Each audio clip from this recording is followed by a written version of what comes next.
The temptation of being our finest selves during life's journey is frequently accompanied by routines and actions that take away from our.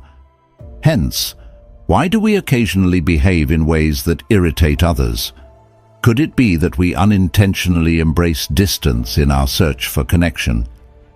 Patterns that make us less desirable in the present, so we set out on a Stoic quest to examine 5 behavioral errors that might drastically lower your beauty. This investigation goes beyond only finding defects to knowing them well and becoming adept at changing them using the knowledge of Stoic philosophy. The great Stoic scholar Marcus Aurelius once remarked that very little is need to create a happy existence is all within you in your method of pondering how frequently we turn to others for approval, enjoyment, or achievement, when, in reality, these qualities are rooted in our own shame of allowing these undesirable traits to define us, or are we prepared to confront them ourselves to develop past their stoicism and its rich legacy of emphasizing morality and self-control provides insightful information.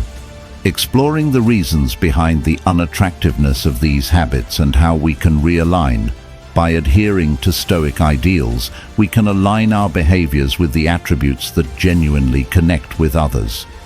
Can develop habits that not only improve our connections with one another, but furthermore guide us toward a more contented, tranquil, and prosperous life. Let this voyage be one of discovery in which the way is illuminated by the timeless wisdom of Stoicism.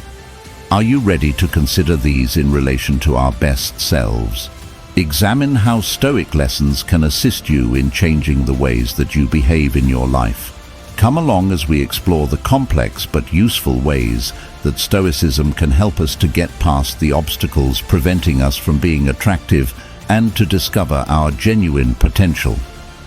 If you're prepared to take the next step, please remark.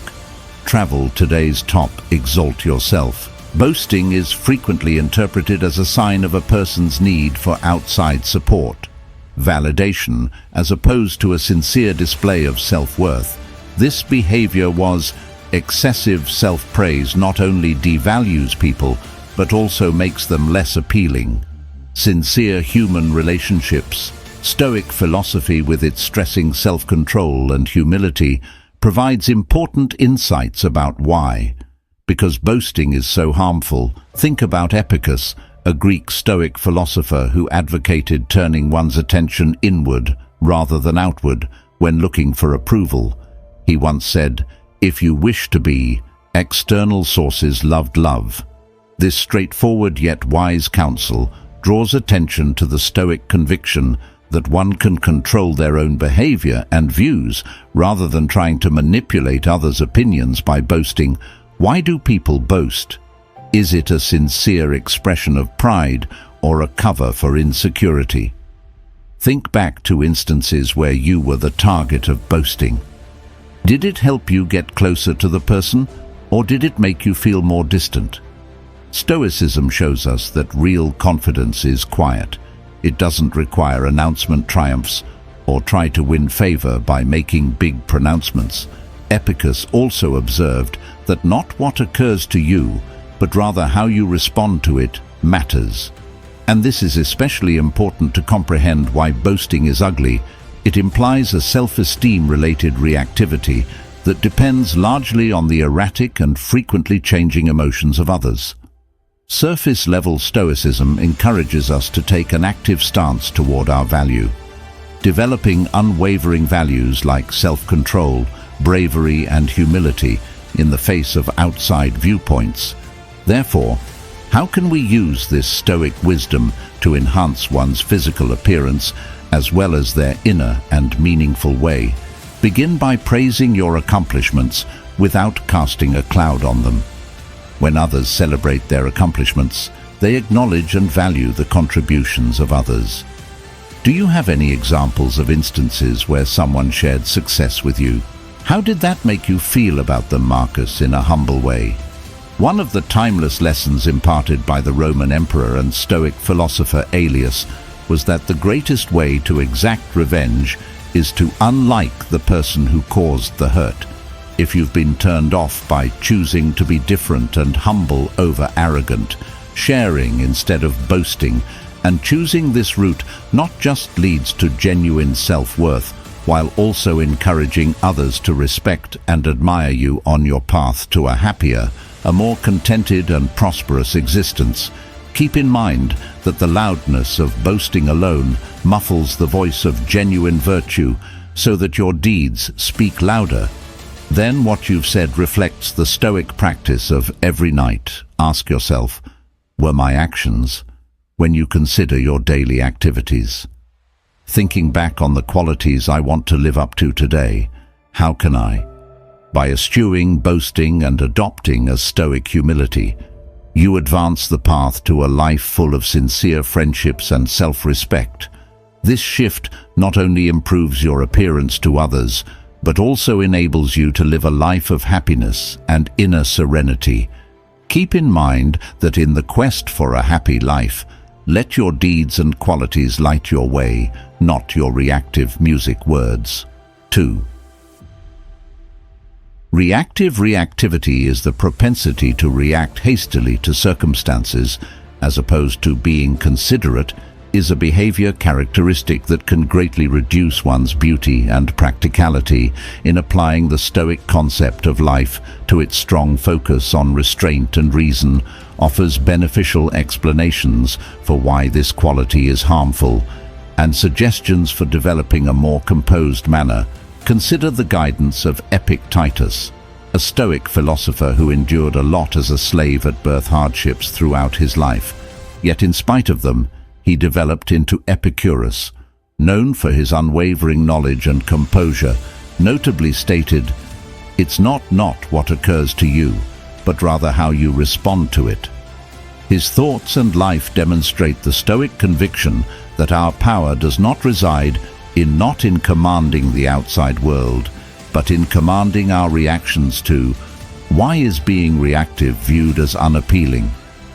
Have you ever seen, when someone lost their cool in a difficult circumstance, what was your instant response to their outburst? Unchecked reactivity frequently results in unfavorable opinions, since people favor those who can remain composed under duress. Examine the situation of Marcus Aurelius, a fellow Stoic philosopher and Roman. An enormous amount of pressure was placed on the emperor during his. Despite these pressures, he is recognized for his philosophical work in administrative chores. Thoughts on keeping perspective and composure in the face of life's. He said, "Tumultuous, you have control over your mind, not outside events acknowledge this." You will discover resilience in Marcus Aurelius's example demonstrates how the capacity to maintain composure and thoughtfulness is a prerequisite for earning respect and true leadership. Regardless of the environment, how can you use these 3 ideas to lessen reactivity in your own life? Start by paying attention to your current responses in diverse contexts that set off your impulsive answers. Are you able to spot trends? Stoicism encourages us to take a moment to think. Prior to acting, engage in a routine that improves not just our relationships, but also our. Epictetus offers helpful advice as well as self-respect. Don't justify your philosophy, embrace it by emulating a composed, reasonable philosophy. Replies you become more appealing and powerful by default. This strategy does not imply not repressing your feelings, but instead controlling them in a way that suits your ideals. And the circumstances require us to now think about how changing your life could be affected if you turned your reaction into reflectivity.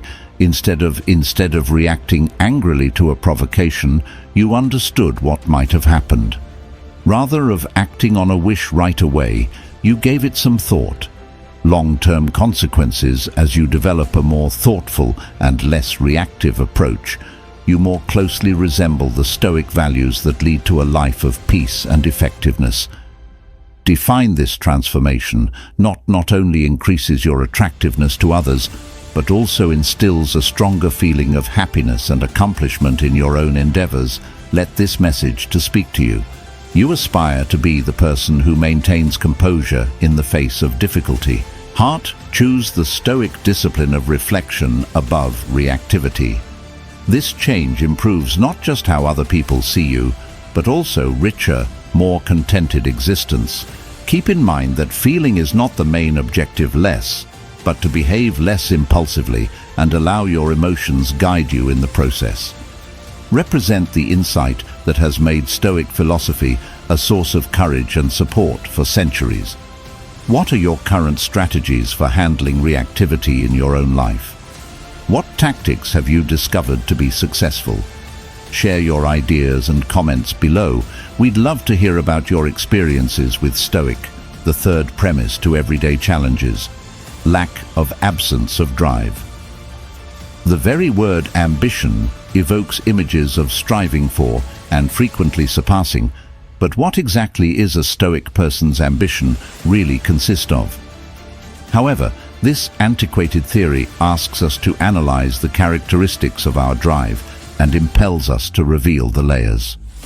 Is our aim just a shadow of our wants to show their essence, seeking approval from others, or does it serve as a beacon pointing us in the personal development and moral behavior? Stoicism is a virtue-based ideology and self-control, above everything else, provides a thorough assessment on ambitious Stoics who braved the perilous waters of Roman politics, such as Cena, remind us that genuine ambition is more about the depth of our goals than the heights we can achieve. The life and writings of the fictional Seneca provide as a lighthouse for people researching he confronts the superficial allure of status and power with penetrating eyes, challenging the origins of their own ambitions' queries.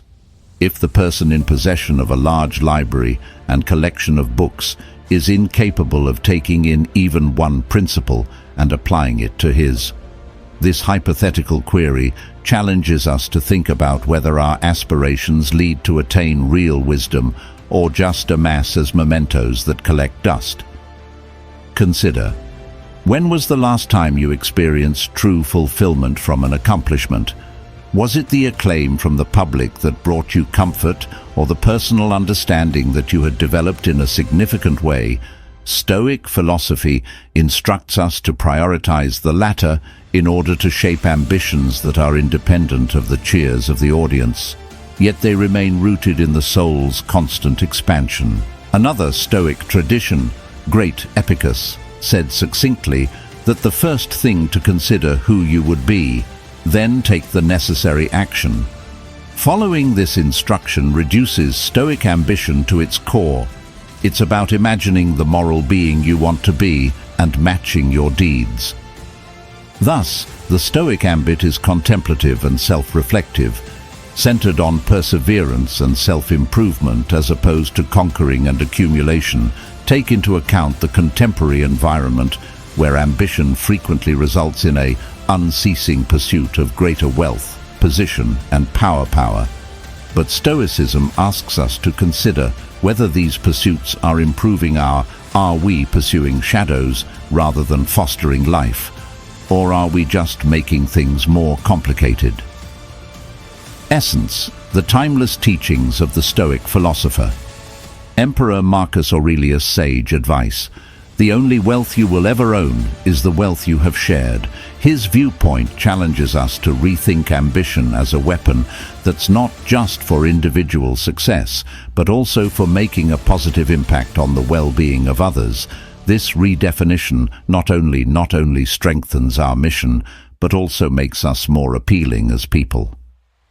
Dedicated to achieving the greater good in your personal life, how can you utilize your ambitions to encourage others as well as oneself to move forward? How might your goals fit into a larger picture of collective and personal fulfillment by accepting a Stoic attitude toward ambition, which we promote rather than a reduction in motivation, but an increase in it? We change our goals from turning self-serving endeavors into avenues for authentic self-expression. And perhaps this change in perspective can result in a more contented, tranquil, and ultimately prosperous existence in which our goals are a true reflection of our core principles and aspirations. So let's decide to reframe our goals, such they're not ends in and of themselves, but as a method of achieving a higher goal.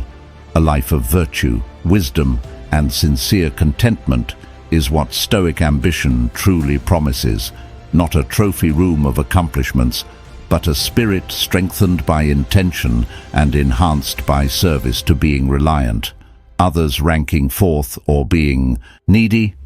How often do we find ourselves looking to other people's approval to feel important, or recognized that the neediness tendency can seriously compromise not just our connections, but also our individual appeal to Stoic philosophy that promotes independence and emotional resilience, challenges us to seek ourselves for validation, developing a sense of freedom that is both freeing and a lovely examination of Epicurus's life, who was born into slavery. Rose. His lessons emphasize how he went on to become one of the most significant Stoic thinkers. The significance of depending on oneself for psychological and emotional support. The only worthwhile objective in life is stability and independence, and it is won by ignoring. He claimed that since things are outside of our control, this viewpoint encourages us to think about our own tendencies toward neediness and whether we look to others for approval. Feel good about ourselves, or are we allowing others to control how we feel? Why is neediness viewed as undesirable when happiness exists? Examine the dynamics of any partnership in which one person is unduly dependent on the other. Such as dynamics frequently result in imbalance and unhappiness, which people typically choose to establish a connection with people who radiate self-assurance and independence instead of those who seem emotionally reliant on wisdom, as reported by Seneca, provide a sobering reminder that if you truly want to get away from the things that bother you, you should. Needing is to be different, not to be somewhere else. This saying urges us to change from the inside out rather than looking outside. Why not develop our own internal validation without external resources that explain how to use Stoic principles to overcome? To begin feeling needy, determine where your self-esteem comes from most. Internal, based on self-perception, or external, depending on how others saw you. Recognized and self-directed attributes and accomplishments that Seneca's life was full with. Political upheavals serve as an example of upholding morality and mental serenity, despite outside unpredictability, as a lesson in how real stability comes. Additionally, Marcus Aurelius offers from within advice on being self-sufficient. You control your thoughts, not the outside world. Events will acknowledge this, and you'll find strength in what this potent insight says, that we may preserve our dignity by managing our emotions and behaviors. Beauty in any circumstance. Think about how taking a greater Stoic thinking could alter how you connect with people. What if you concentrated more on growing in virtue instead of aiming for other people's praise? How would your relationships, if you were more independent and less dependent on others in your pursuit of a happier, and more prosperous existence by adopting the Stoic virtue of, while self-sufficiency might bring about transformation, this strategy doesn't imply withdrawing from others, and instead bolstering one's emotional core so that relationships with people are motivated by a desire for reciprocal development. Let this serve as a call to action rather than a cry for emotional support. Instead of looking for approval from others, develop your inner fortress and let it be the source of your affirmation. External sources. By doing this, you not only make yourself seem more appealing, but also adopt the Stoic practice for relationships that are better and more balanced, of self-sufficiency, and observe how your life changes as a result, becoming less dependent and more confident, that you'll discover that not only do your connections get better, but your general life satisfaction also plays a role. What actions can you take right now to begin the process of developing into a more self-sufficient and emotionally strong person? Please feel free to share your thoughts and tactics in the comments section. Find out about your development and the fifth insight. Using humor that belittles oneself, employing self-deprecating humor when appropriate. When used properly, it can be a tool for relatability and humility, but when misused, it may indicate a lack of confidence in oneself and may eventually make one appear less appealing. What does Stoic philosophy require of us, and how do we strike the balance? Comment regarding this typical societal strategy. Consider the Stoic philosopher Marcus Aurelius's teachings. Emperor renowned for his profound reflections on life and politics, he felt that of authenticity and self-awareness, frequently discussing the benefits of fully understanding oneself and showcasing it to the outside world. Without pretense, what makes your life happy depends on the caliber of your ideas, he said, implying that a disparaging perspective on why could self-deprecating humor be harmful to one's experience of life, even in the best of circumstances. Appealing, and why it poses a risk. Have you ever attempted to make a situation fun by making fun of yourself?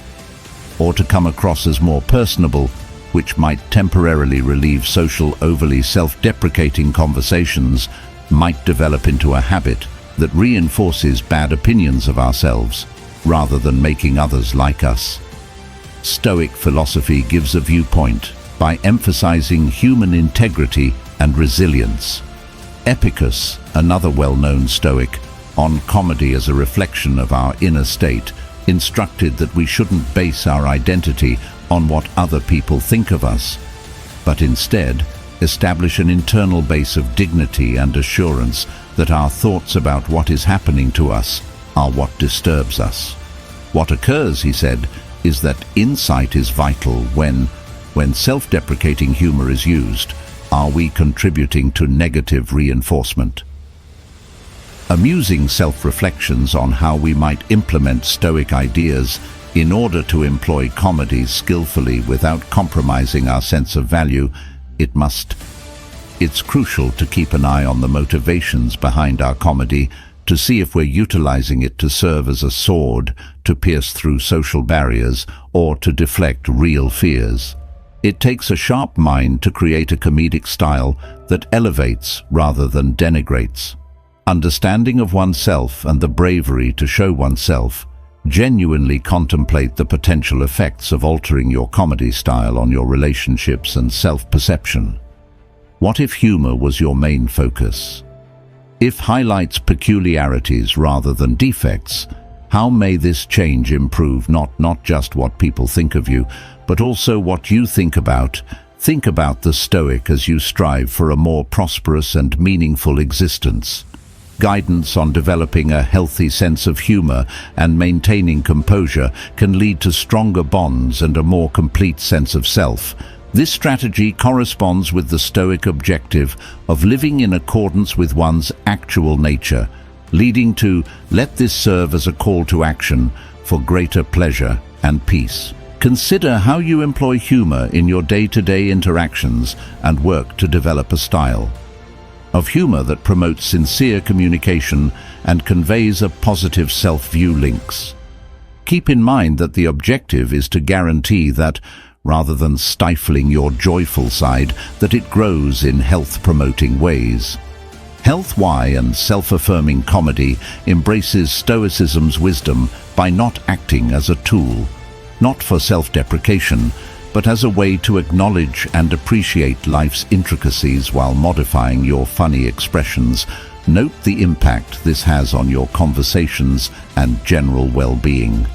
What actions can you do right now to cultivate a more upbeat and encouraging humor? Feel free to share your thoughts and experiences in the comments section. To learn how you're using Stoic principles to laugh and find joy in the little things in life.